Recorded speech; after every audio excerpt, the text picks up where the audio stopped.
The Money Show. Personal Finance with Warren Ingram. Warren Ingram, of course, is a certified financial planner and co-founder of Galileo Capital. Warren, good evening to you. And tonight you want to focus on how to be a successful long-term investor. And I imagine the operative phrase in that is long-term. I think it's almost the only way to be a successful investor, Stephen, is to actually try and separate yourself from the madness of the crowds by focusing on things that you can control and try to ignore, if you can, the distracting kind of noise that gets created around market movements over very short periods of time. You know, I think I just keep thinking when we're looking at the rand, I know it's whatever it is today, 17.30.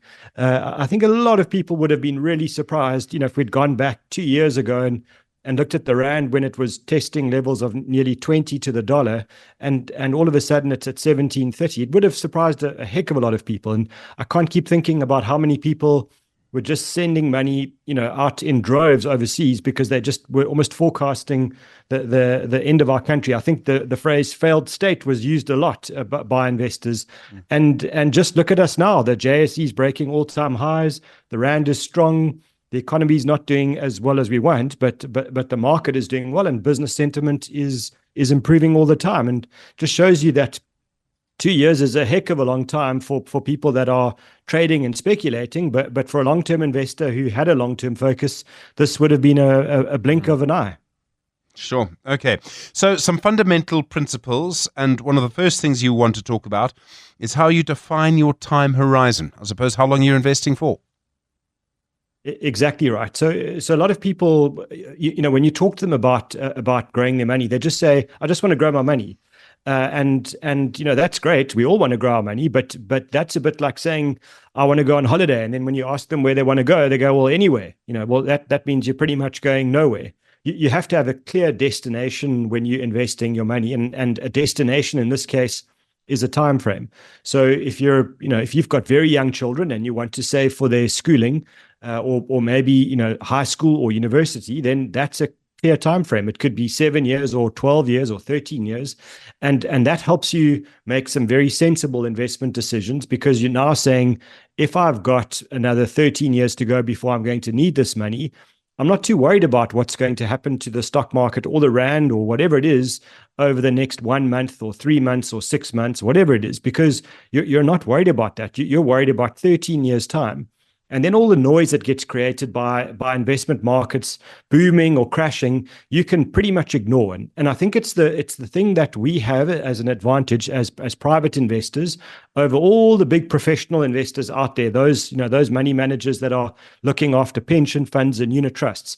They can't define a time horizon because they can't decide when everybody's going to put money in or everybody's going to take money out.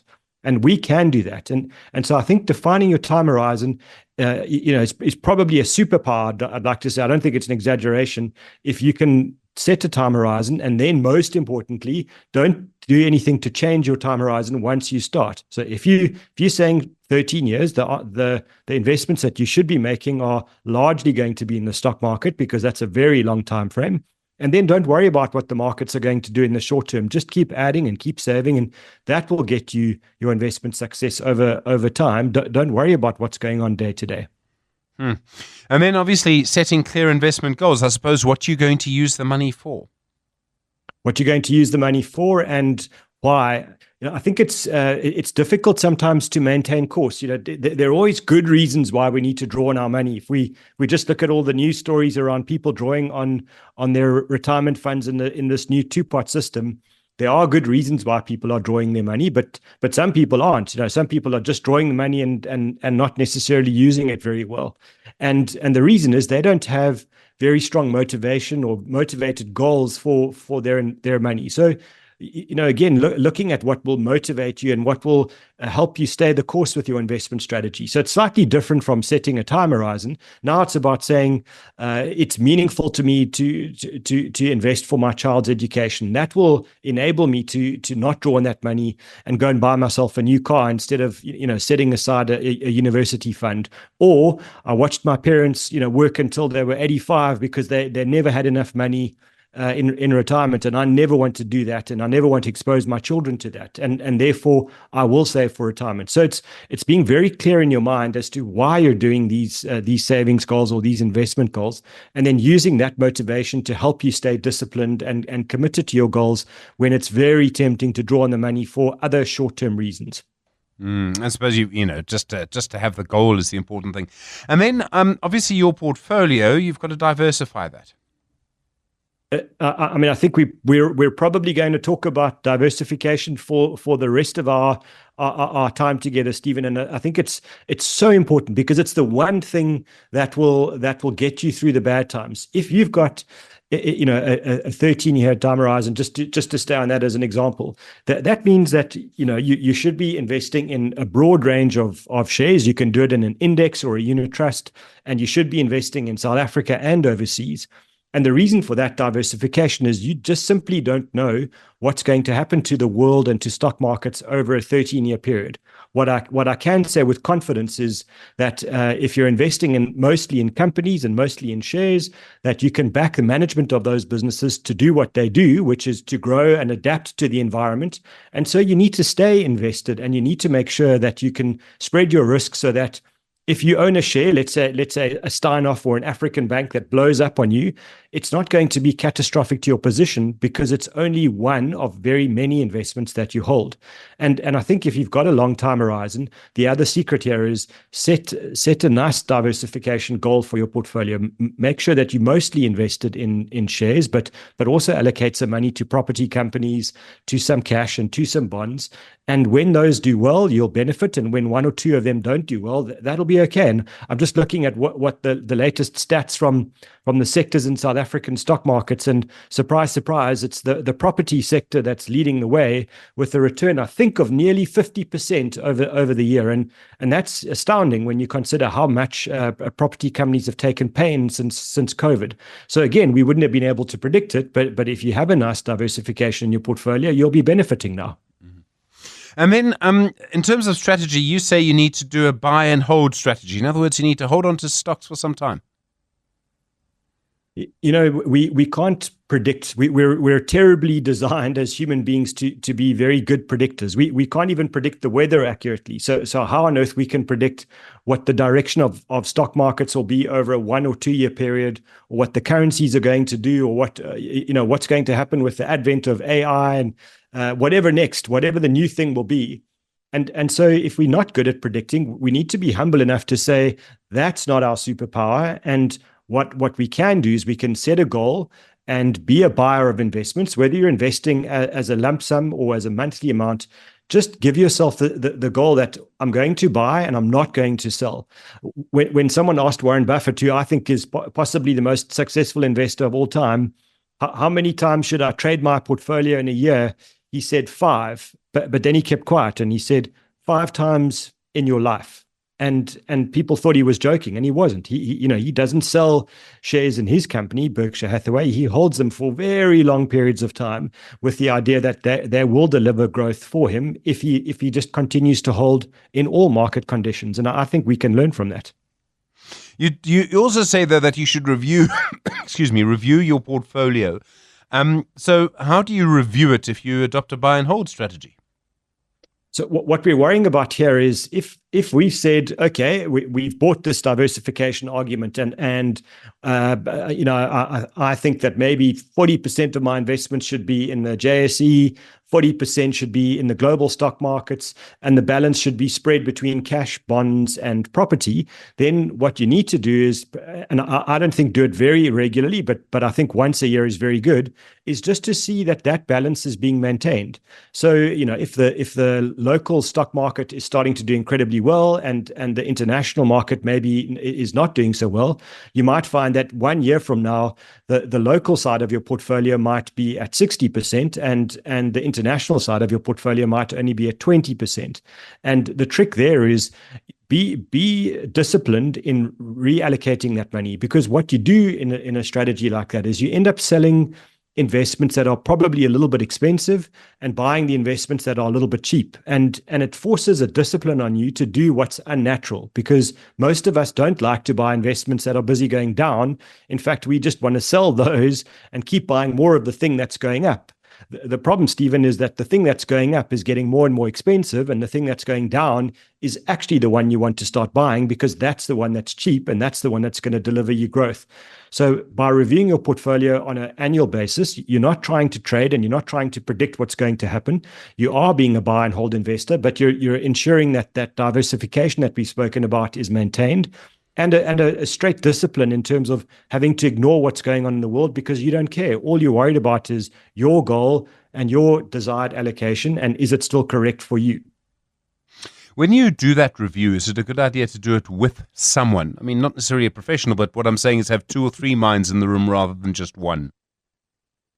I mean, I think it's an absolutely brilliant idea, because it's very hard for us to be unemotional about our money. And, when the world is so uncertain, there's conflict all around the world, we can find so many reasons to become overly fearful, overly pessimistic, or equally, when things are going particularly well, we might become overly optimistic. And having a sounding board that you trust, and someone that's going to be objective with you, helps you to just be accountable for the decisions that you've made, and make sure that you continue to stick to those decisions. So in a review like that, I mean, what you could easily do is sit down with that person or 1 or 2 people and just say, let's form our own little, almost like a stokvel. We're not going to pool our money together, but we're going to agree the goals, and each of us are going to set our own goals. And once a year, we're going to get together and we're going to say, this was the goal I set last year. This is how it's going. This is what my portfolio looks like now, and I need to change it. And if you're changing it, you have to explain the reasons for that change to the other people in the room, and let them interrogate you and make sure that you're doing it for the right reasons. And because it's not their money, and hopefully it's people that you've chosen that will like you, they're going to hold you to account in the right way for the decisions. And peer pressure can be a wonderful thing if you use it correctly to help you stick to your goals and stick to your disciplines. That's why we have running clubs. Yes, I suppose so. And what would the world be like without them? Warren, we've actually got a couple of questions for you coming in. John in Cape Town's asking, my late mother left me a sum of money. She wanted me to use them for my children's tertiary education. He would like to know more about the most tax-efficient method to transfer the money to them. There's also a question this evening about what happens when you want to take control of your elderly parents' finances and how difficult that is. We'll put those questions to Warren Ingram for you in just a moment. The Money Show. Personal Finance with Warren Ingram. So, Warren, the first question comes from John in Cape Town. He says, my late mother left me a sum of money. She wanted me to use that for my children's tertiary education. My children are 17 and 20 years old. There's sort of 2 parts to this. What is the most tax-efficient method to transfer the money to them? Should I simply invest the money on their behalf, pay the tax on the income at 40%, pay for their education, then donate any remaining money to them when they graduate? Or is there a more tax-efficient manner that can be used? And the second question is the best investment vehicle for the money, so retail bonds or unit trusts, given the short time horizon and the well-defined payment intervals. In other words, university payments would be made in February and June for the next few years. Warren, I don't know if you can help on that, and particularly the tax-efficient method to transfer the money to them. It's a fabulous question, Stephen, because I think a lot of people will have that focus on trying to be tax efficient, and then maybe they're missing the wood for the trees. The real trick here is understanding that your time horizon is phenomenally short. So if you've got a 20-year-old, I'm assuming that your 20-year-old might already be going to university in now or next year, and so you've only got a few months to go before that first payment is required. And so, the most important thing here is not overexposing the investment to something like the stock market, which, could be going, could go up by 30% by February, but equally it could be down 30% by February. It's such a short time horizon that actually what you want to do is you want to buy certainty. In other words, go for something that's incredibly low risk, and that would be some kind of a money market account. I don't think a fixed deposit makes sense unless it's a very short term one, and and then do the payments for your children's education from that money, so that you've got a defined expense at a defined time. And yes, you'll pay some interest, tax on that interest, but remembering that you are allowed to earn a certain amount of interest every year before you pay tax. And equally, I mean, the other, and I think this is always a genius idea, is if you've still got a mortgage, John, the thing to do is store that money in your mortgage, because that's tax free and you're saving a huge amount of interest, that you would be paying. And you can do a calculation to make sure that you're not doing your kids in with the interest that they should be earning from you, and then pay out their fees every year. And if there is money left over, help them set up an investment account and try and coach them along the way so that they don't go and spend that money. Okay, so you could take, if the mortgage is still going, you could literally put the money straight into your mortgage and pay them out, and there would be no tax on that at all. No, I mean, it's such a wonderful investment. We know our interest rate on our mortgage. It's, and so let's say you're paying prime. I think nowadays prime is 11%. So that's the equivalent of a tax-free guaranteed return on money, because every cent that you put in that's extra in your mortgage is saving you 11%, and it is tax free. And so when you need the money, you can draw it out. So just make sure that it's an access bond. Make sure that you can get the money when you need it. And I think a lovely way to help your kids and to keep your bond as under control as possible. Sure. And then a second question. Good day. I'm possibly going to have to take control of my elderly parents' finances, and I'm nervous about overstepping. How do I handle the transition? Sure, very carefully, I suppose. It's the first response. You took the words right out of my mouth. I think you need to understand that this is not really a pure personal finance question, because the psychology here is really important. When people are elderly, I'm assuming that you're doing this because you're worried that that they might not be able to make the best, most rational decisions anymore. Maybe there's some mental health issues, or just simply a form of dementia or something like that. We don't know. But when you do this, you have to be very clear and very transparent with your parents to say, I think it's time that we get involved, that we try and help you, especially to avoid mistakes. But very often what happens in a situation like this is that adults, children create a sense of helplessness with their parents. So the one thing they do is they remove their sense of independence, and the ability for them to control their own destiny. And so we almost, as adult children, turn our parents into children again, and we try and give them pocket money and try and control their lives. And we might be doing it with very good intent and very good, well-meaning intentions, but actually what happens is you make them feel completely powerless. And they've spent their whole lives looking after you and themselves, and suddenly, in their golden years, they're now feeling trapped by their children, and it does cause enormous conflict. So I think if you can have the conversation with them, again, we spoke a bit earlier about having conversations with one or two other people at the same time. So don't be afraid to bring in a trusted friend of theirs that that can help you have the conversation. But I think you do this very carefully and maybe step by step, where you don't just take everything away from them at once. That can cause the opposite effect, where they just don't talk to you and they take control of their money, and potentially to their own detriment. Sure. Yeah, very, very difficult. When you talk about investing over the long term, one of the things you talk about is understanding your risk tolerance. And I mean, that's very important. And I mean, everybody has a different risk tolerance. I would like to think that over the longer term, and you're investing for yourself and for your children, you kind of don't want to have much of a risk tolerance, but risk does matter in investing.